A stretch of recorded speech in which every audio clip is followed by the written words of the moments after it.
Pada kasus kali ini kita akan khusus membahas tentang kisru KPK sehubungan dengan Ketua KPK Firly Bahuri ditetapkan sebagai tersangka oleh Polda Metro Jaya dalam kasus dugaan pemerasan.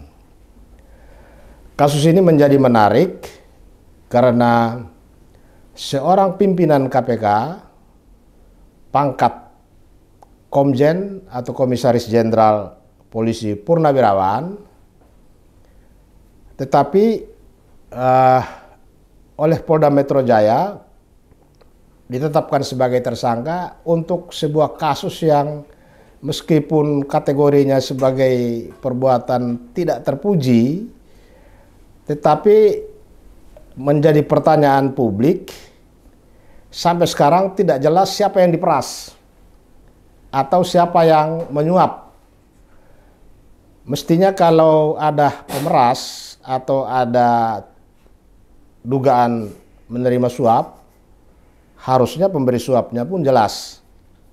Nah, untuk membedah dan mengurai benang kusut ini, pada sore hari ini saya bersama Bung Alphonse Lumau, seorang pengamat kepolisian dan praktisi hukum juga.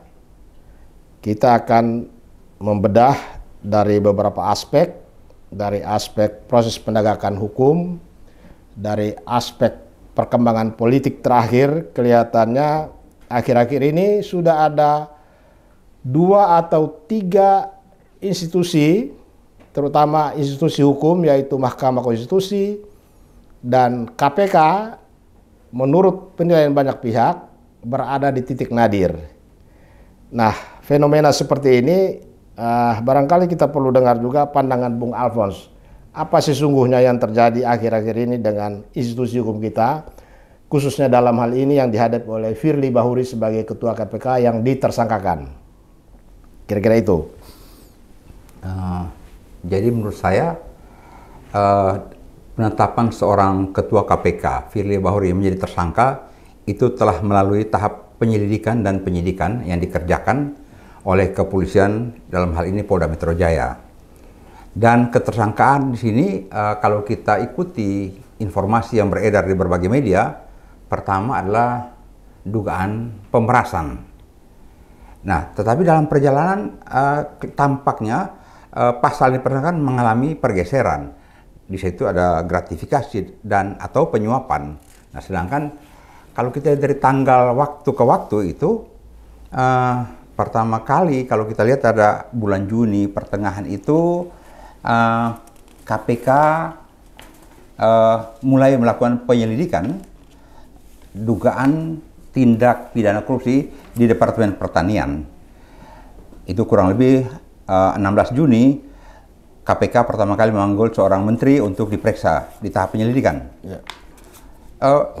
Perkembangan berikutnya yaitu pada tanggal 12 Agustus, jadi kurang lebih hampir sebulan kemudian, Polda Metro Jaya menerima pengaduan masyarakat terkait dugaan pemerasan dalam penanganan perkara Kementerian Pertanian ini di KPK. Jadi waktu KPK menyelidiki tentang dugaan perkara korupsi di Departemen Pertanian, sebulan kemudian tiba-tiba ada masyarakat melakukan pengaduan ke Polda Metro Jaya bahwa ada pemerasan yang dilakukan terhadap seseorang.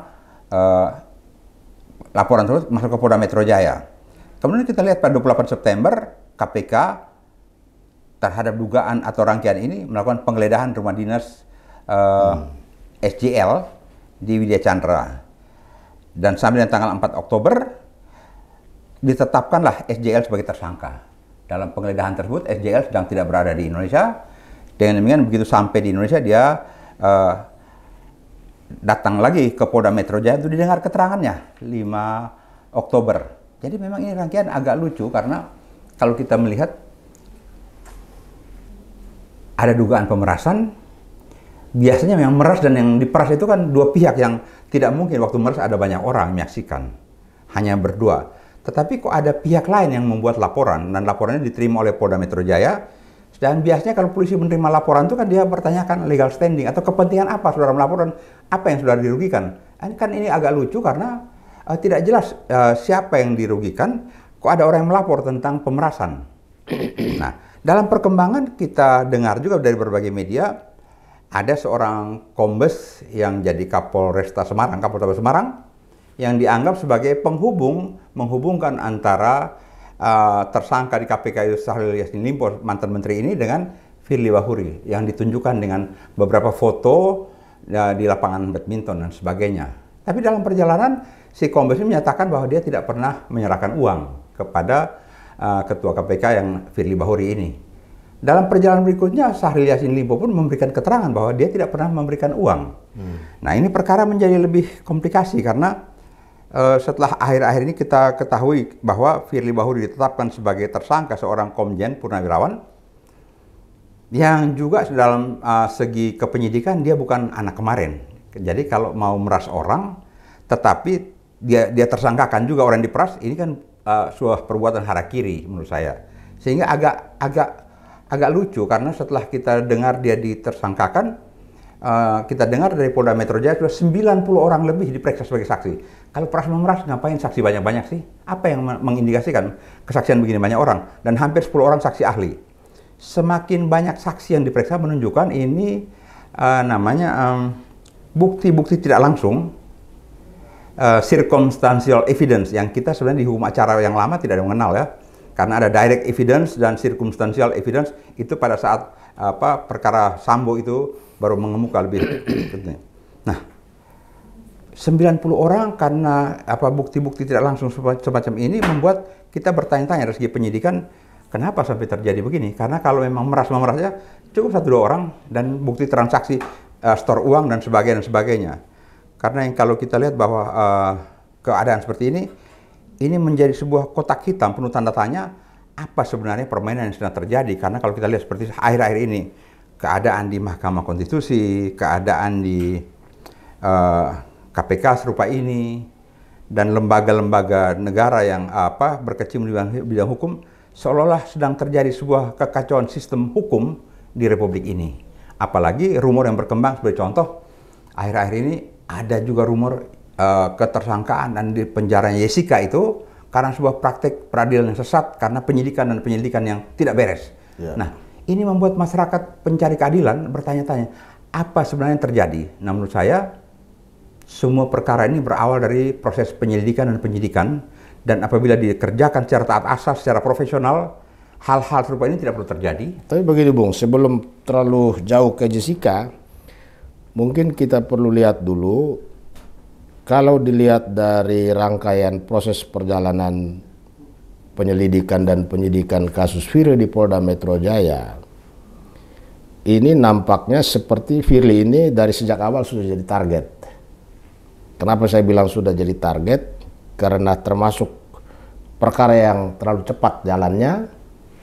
Kemudian kalau jika dibandingkan dengan selama ini kita berperkara melawan seorang jenderal polisi, lapor di polisi lagi, biasanya nggak jalan.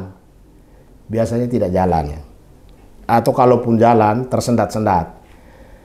Tetapi mengapa dalam kasus Firly jalannya lancar dan oleh Polda Metro Jaya periksa seorang komjen, pimpinan KPK yang juga punya pasukan, tetapi ini cepat.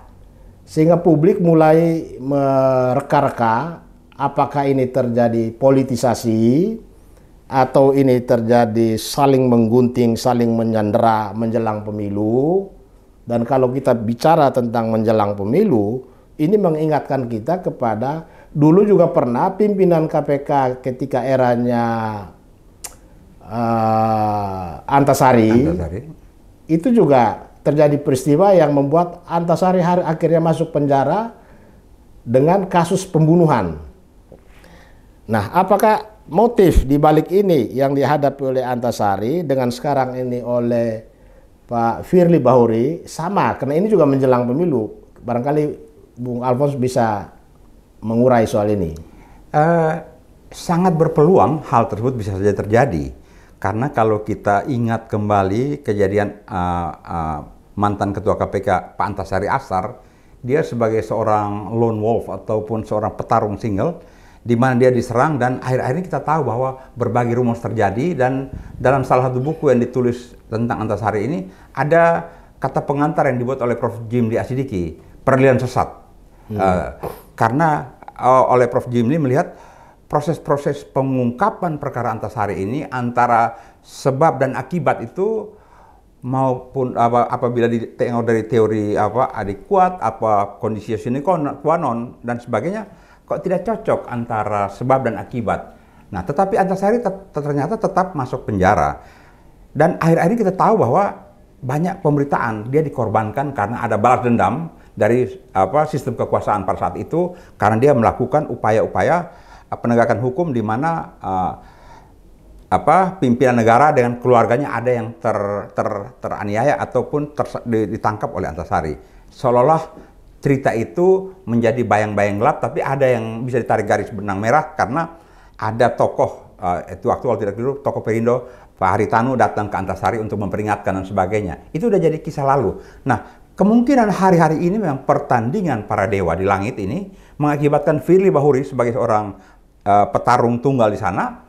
Yang lucunya seorang pangkat bintang 3 di polisi diperiksa oleh Polda Metro Jaya, yang memang kalau mau dilihat jam terbang Polda Metro Jaya untuk kasus seperti ini juga oleh Dirkrim Sus dalam hal ini.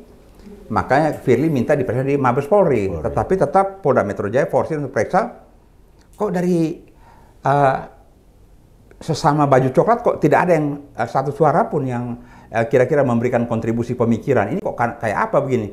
Seolah-olah jeruk makan jeruk ini kayaknya nyata sekali. Atau kita bisa lihat kata-kata Firly ini para koruptor menyerang balik terhadap kepemimpinan KPK. Apakah begitu? Ataukah memang ini ada campur tangan para dewa yang oleh masyarakat awam tidak bisa lihat bahwa ini kepentingan-kepentingan? Karena ada rumor dan ada isu juga bahwa di belakang KPK ini, Firly ini, dia punya aliran dengan coklat kepada siapa, badan mana, yang berkiblat kepada partai mana. Itu rumor-rumor yang belum jelas buktinya, tapi ada garis begitu. Di sisi lain, di garis pemerintahan, ada tokoh-tokoh pemerintahan yang disebut-sebut berbeda pendapat dengan yang garis partai tadi dan sebagainya. Apakah ini merupakan pergesekan gigi, saling kayak ular, saling membelit dan saling menyandra, sehingga kalau kita lihat mungkin saja ada kepentingan daripada penyelenggara pemimpin negara ataupun penyelenggara negara yang tersandra oleh Firly, dan oleh itu dia balas untuk cepat-cepat gunting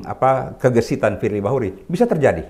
Ya, jadi seperti yang kita dengar di perbincangan di tengah masyarakat, ada yang menyatakan bahwa afiliasi atau kedekatan hubungan antara Firly Bahuri dengan PDIP itu dekat, ya. Kemudian jika kita hubungkan dengan akhir-akhir ini Jokowi lepas dari PDIP kemudian bergabung dengan kelompok Prabowo, ya. Lalu sekarang terjadi gesekan-gesekan yang akhirnya pecah, di mana Firly harus kemungkinan ya besok lusa ini dicopot dari jabatannya sebagai ketua KPK akibat dari pentersangkaan kasus yang kita sebutkan termasuk tergolong cepat. Sehingga banyak orang menyatakan bahwa Firly ini korban dari konflik politik menjelang pemilu. Apakah pendapat atau pandangan atau gosip masyarakat seperti ini kira-kira masuk akal atau tidak? Sangat masuk akal, karena kalau kita lihat kalau memang lapis kemampuan kepenyidikan itu di Polri itu kan ada Mabes Polri, kemudian Polda, kemudian ada Polres Tabes dan Polres dan sebagainya. Terhadap dugaan tindak pidana di mana seorang ketua KPK, kenapa bukan Mabes yang pegang? Kok ini Polda Metro? Kita lihat kembali. Kita belum lupa bahwa Kapolda Metro Jaya dulunya deputi penindakan di KPK yang dikembalikan karena habis masanya bersama seorang brigjen yang menjadi direktur penyelidikan. Ya. Dan pada saat pengembalian itu terjadi tolak menolak, tarik menarik, direktur penyelidikan ini kembalikan lagi kepada KPK, tapi KPK juga tidak pakai karena KPK sudah tunjuk dari kejaksaan. Dan ini kayaknya campur aduk antara pertandingan para dewa di atas langit dan para Kurawa di bumi ini, karena ada dendam-dendam. Karena seingat saya seorang Komjen Pol Purnawirawan Firly Bahuri dengan Kapolda itu satu generasi. Ya. Kedua, beberapa rumors yang kita bisa nguping bahwa kalau omong rumah di Kartanegara sebagai rumah tempat Firly, dari beberapa catatan atau rekaman itu juga tempat seorang Kapolda ini bermain-main keseringan sana. Jadi ini kalau boleh dikatakan dulu mereka ini orang berpacaran, orang satu kompak. Ini kayak orang partai dengan presiden sekarang kan. Dulu mereka satu kotak. Begitu berpisah ranjang mulai saling mencakar dan saling membuka borok. Bisa terjadi. Jadi kondisi di atas para dewa punya pertandingan, di bawah kebetulan ada potensi bisa saling diadu domba. Polda Metro Jaya merupakan dari coklat ya, polisi merupakan alat yang bisa menggebuk segala unsur ini untuk meneruskan sebuah perjalanan yang kita tidak tahu kemana ujungnya. Ya. Jadi saya teringat pada saat PDIP dengan Jokowi sudah mulai renggang, di dalam suatu acara kenegaraan, ketika Firly Bahuri masuk ke tempat acara itu, kebetulan ada Bu Mega di situ. Ibu Mega sempat membetulkan dasinya atau ya kalau nggak salah dasinya Firly Bahuri, sehingga itu menjadi perbincangan publik bahwa seorang Firly punya afiliasi politik dengan PDIP. Nah, sehingga dalam gonjang-ganjing akhir-akhir ini Firly menjadi target. Kata orang-orang, Presiden Jokowi memberi isyarat bahwa siapapun yang bermain dia akan tindak. Dan korban pertama adalah Firly. Nah, bagaimana pandangan masyarakat seperti ini? Apakah ini sinyal dari Jokowi kepada lawan-lawan politiknya supaya melihat Firly? Setelah Firly akan menyusul yang lain. Ya. Karena ini pergeseran, perbedaan pendapat, perseteruan politik ini kan makin panas antara kubu yang merasa bahwa Jokowi mengkhianati dan pergi bergabung dengan kubu yang lain, lalu makin menganga perbedaan pendapat ini. Memang keadaan akhir-akhir ini memang penuh dengan pemaknaan, karena kalau kita lihat dalam situasi perpolitikan nasional ini tidak boleh kita lepaskan dari konsep budaya ya. Jadi kalau kita lihat di dalam sistem ketatanegaraan kita menganut paham demokrasi yang kelihatannya berkiblat kepada demokrasi barat yang lebih maju. Tapi jangan lupa, para petinggi-petinggi republik ini sangat terkait erat dengan budaya. Jadi dalam budaya Jawa itu kan banyak sekali pesan, mulai dari zaman Pak Harto, pesan-pesan itu selalu dari dalam kiasan-kiasan atau di dalam bahasa-bahasa yang harus diterjemahkan secara benar dan baik oleh orang-orang yang mengerti. Karena kalau kita dari pihak yang bukan memahami budaya Jawa, kadang-kadang kita sulit karena apa yang dia omong dan apa yang dia kerjakan belum tentu sama dan sebangun. Karena yang kita pikir, misalnya contoh, ya saya dengar dan saya mengerti. Untuk paham orang lain, oh dia akan dengar dan dia akan laksanakan. Padahal dalam konsep pemikiran kejawen belum tentu. Nah, hal-hal begini yang mungkin saja pemaknaan secara simbolik dari seorang Presiden Jokowi ini perlu ditangkap secara cermat karena jangan sampai memang itu maksudnya, tapi jangan sampai juga kita keliru memaknai itu. Ya. Nah ini yang memang kita bilang budaya Indonesia kadang-kadang, tapi kita juga lupa sebenarnya budaya Indonesia itu yang mana? Karena ada budaya Jawa, budaya Batak, budaya Ambon, budaya Irian dan sebagainya. Nah kita sedang dalam kondisi melting, mencari bentuk budaya yang kayak apa sebenarnya sehingga kita mengerti bahwa sebenarnya ini maunya presiden atau ini maunya struktur penegakan hukum di negeri ini, begitu. Ya, terus ada satu hal yang juga menjadi pertanyaan kita, bagaimana posisi KPK di mata masyarakat Indonesia saat ini? Jika kita bandingkan KPK di era sebelum Firly, itu ketika pimpinan KPK dan atau KPK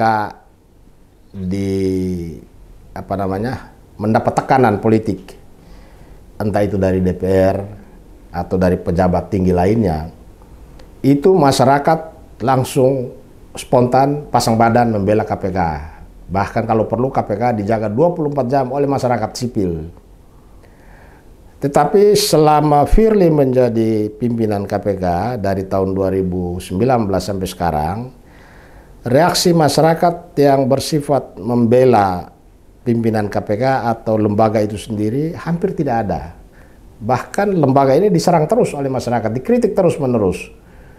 Nah, lalu pertanyaannya, apa yang salah dikelola oleh KPK sendiri, atau karena KPK ini sudah ditempatkan sebagai salah satu organ yang ada di bawah sistem kekuasaan eksekutif dengan lahirnya perubahan Undang-Undang KPK, seluruh aparat KPK menjadi aparatur sipil negara. Nah, kira-kira dengan kondisi ini, apakah ini beban kerusakan yang dialami oleh KPK saat ini bisa kita katakan Presiden Jokowi yang harus bertanggung jawab? Karena dengan perubahan struktur dan sistem kepegawaian dan pimpinan KPK menurut Undang-Undang Nomor 19 Tahun 2019 tentang KPK. Jadi memang sejak KPK dibentuk itu sampai dengan hari ini, gaya kepemimpinan, gaya operasionalisasi KPK ini mengalami berbagai style, berbagai gaya dalam mencari bentuk sebenarnya. Kalau yang pertama betul-betul tegak lurus hukum ingin ditegakkan dan sebagainya, terus bergeser, terus pada saat ada era di mana orang bilang gaya KPK kayak gaya LSM dan sebagainya, terus sampai kepada generasi Firly di mana mulai terjadi perlawanan-perlawanan lebih sengit karena terjadi PHK sekian banyak aparat penegak hukum KPK, karena pada saat itu memang kalau kita lihat struktur ini kan dulunya kan sebuah lembaga ad hoc, terus bergeser menjadi sebuah lembaga yang definitif sebagai organ negara yang bukan ad hoc lagi, sehingga memang mencari bentuk ini memang perlu adaptasi dan penyesuaian. Gaya-gaya kepemimpinan mempengaruhi sistem organisasi, apalagi undang-undang yang ada, karena memang sejak menjadi aparat sipil negara, terus seolah-olah orang berpikir merasa kehilangan independensi, sedangkan kalau kita lihat ICAC maupun bentuk-bentuk aparat penegak hukum sejenis KPK di luar negeri, mereka tetap ada di dalam unsur negara. Karena kalau kita lihat dari aparat sipil, karena berkiblat kepada kan sistem pengupahan, sistem penjenjangan karier dan sebagainya, ini kan mesti melalui sebuah mekanisme administrasi ketatausahaan negara. Kalau dia sendiri-sendiri kayak apa bentuknya? Karena memang sedang mencari bentuk yang paling pas. Nah, dalam mencari bentuk ini, para pencari keadilan atau para pemain yang menggerogoti uang negara tidak juga berhenti-hentinya untuk saling mencari kesempatan bagaimana memperlemah KPK punya konstruksi itu sendiri. Apalagi kalau kita lihat, untuk menjadi komisioner KPK ini kan, kalau kita anggap sebagai sebuah buku suci yang lurus dan putih, sebenarnya tidak terlepas daripada tarik-menarik kekuatan politik. Karena kalau kita lihat, pansel pilih orang sebagai orang-orang yang akan terpilih itu juga tidak lepas dari kiblat kepada unsur-unsur partai maupun kepemerintahan gitu. Ya, tadi Bung mengatakan bahwa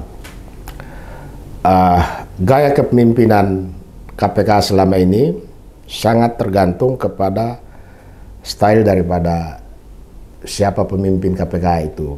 Saya kira itu betul, karena jika kita bandingkan KPK periode pertama di tangannya Taufikur Rahman Ruki, kemudian masuk ke periode berikutnya KPK dipimpin oleh Busro Antasari, bukan? Oh, Antasari dulu ya, Antasari dulu. Itu beda lagi. Beda. Karena dia backgroundnya jaksa. Setelah Antasari dijatuhkan, masuk Busro Mukodas. Dia sebagai seorang mantan ketua Komisi Yudisial, tapi juga ada gabungan dari beberapa orang swasta di era dia itu. Kemudian setelah itu masuk ke eranya Abraham Samad, lain lagi. Tapi justru di eranya Abraham Samad mereka itu yang kencang. Artinya tidak ada istilah kompromi. Ketika mereka tahu siapapun pejabat yang diduga melakukan tindak pidana korupsi, bukti cukup atau belum cukup pun mereka terlalu radikal, berani menetapkan seseorang menjadi tersangka. Terakhir dengan peristiwa pentersangkaan BG. Jadi kita lihat sebetulnya masyarakat umum menghendaki style seperti Abraham Samad, Bambang Wijoyanto mereka. Tetapi pada kalangan penyelenggara negara, mereka menganggap gaya kepemimpinan KPK yang gaya LSM itu lebih banyak merugikan penyelenggara negara yang berurusan dengan KPK. Sehingga kemudian lahirnya revisi Undang-Undang KPK, kemudian masuk ke eranya Firly Bahuri, itu masyarakat memandang bahwa ini merupakan upaya untuk memperlemah KPK dan menampilkan gaya pimpinan KPK yang lunak.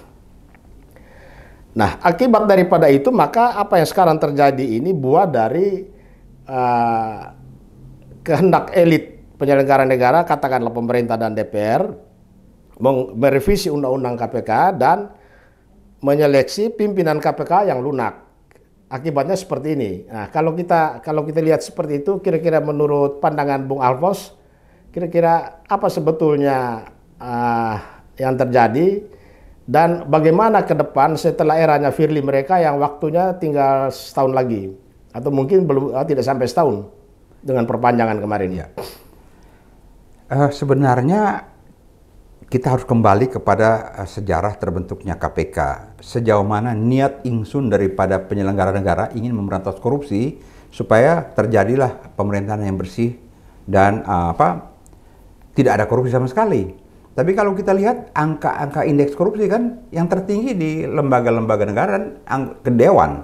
Dan situlah tempatnya aturan perundang-undangan itu dibuat.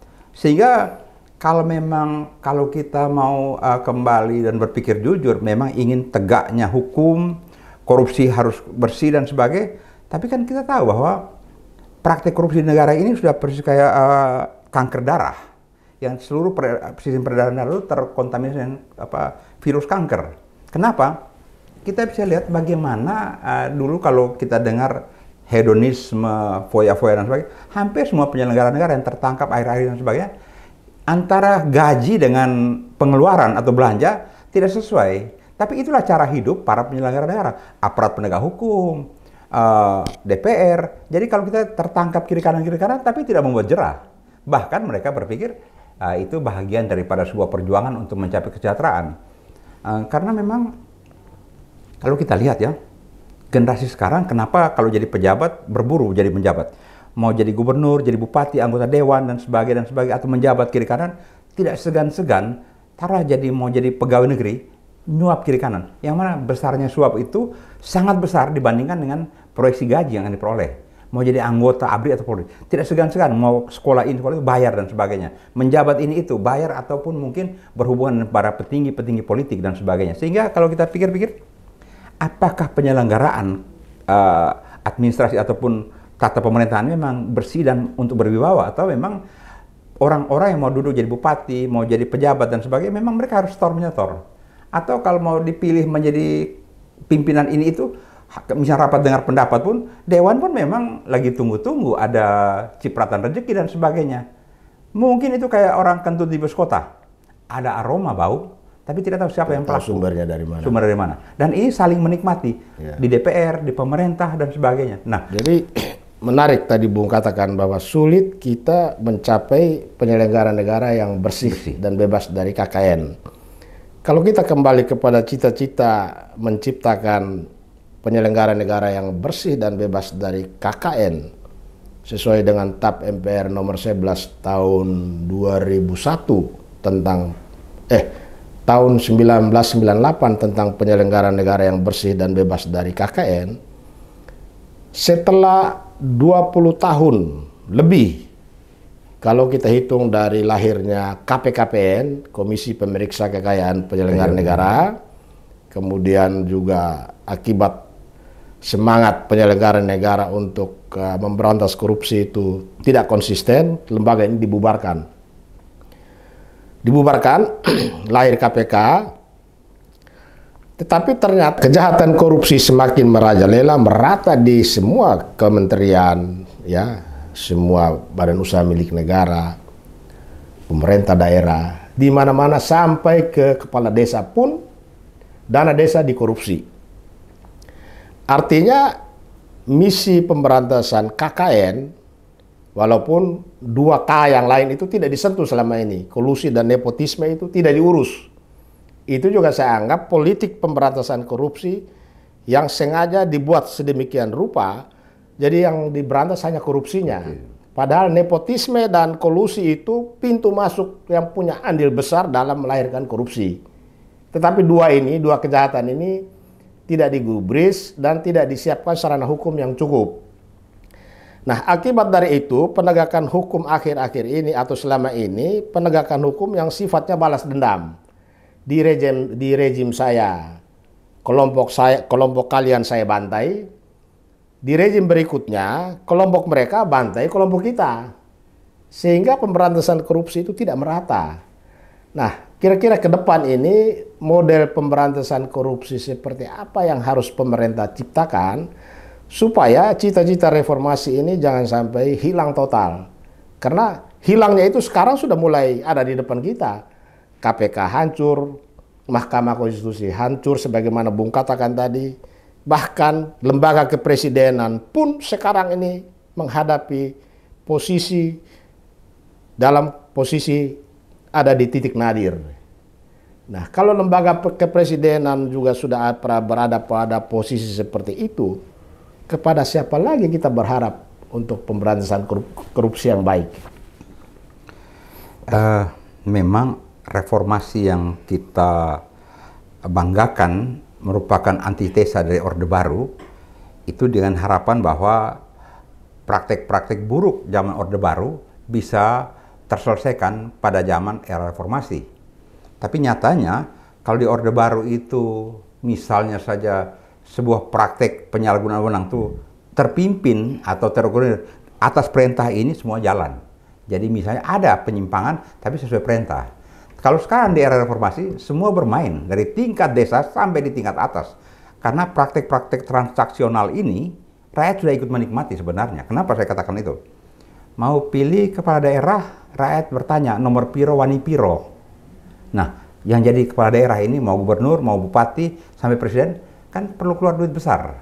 Nah, duit besar yang dia pacul ini harus dia cari pada saat dia duduk. Kita tidak bisa abaikan bahwa kalau katanya kalau untuk jadi bupati sekian ratus atau sekian puluh M dan sebagainya, gubernur sekian banyak, yang jadi DPR sekian-sekian. Tetapi masih banyak orang yang mau jadi bupati, gubernur, DPR dan sebagainya, berbagai lapisan.